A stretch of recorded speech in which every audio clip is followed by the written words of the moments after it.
And that testimony coming during a busy week on Capitol Hill. Lawmakers working to pass a fourth coronavirus relief bill before the unemployment benefits expire this week and they run out.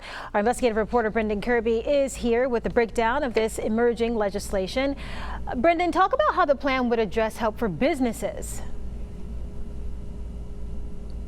Lenise, the so-called HEALS Act would extend the Paycheck Protection Program, providing $190 billion to businesses that took money in the first loan program. Only companies with fewer than 300 employees that have experienced a 50% loss in gross revenue could participate. The second loan would be equal to 2.5 times total monthly payroll costs, up to $2 million. If companies use at least 60% of that money on payroll, the loans would be forgiven. Unlike the CARES Act, organizations like chambers of commerce also would be eligible. The House-passed HEROES Act also extends the Paycheck Protection Program. It eliminates the current requirement that 75% of the money be used for payroll in order to become a grant. Businesses would have more flexibility to address other needs.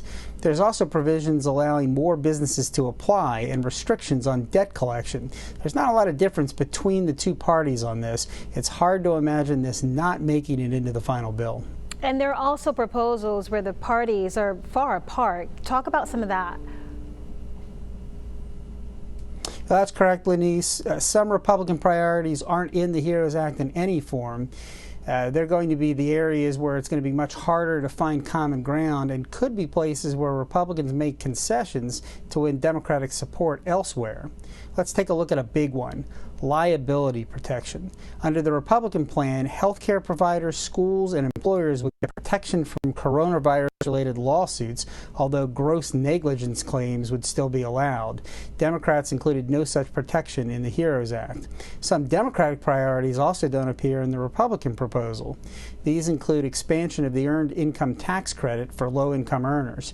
Childless adults temporarily could get a maximum credit of $1,487, a 275% increase over current law.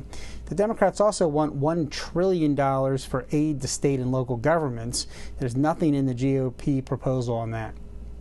All right, and again, that's our Brendan Kirby reporting. Appreciate you, Brendan. He'll be back for Fox News at 9 o'clock. If you have a question, you can email it to him. That is brendan.kirby@fox10tv.com.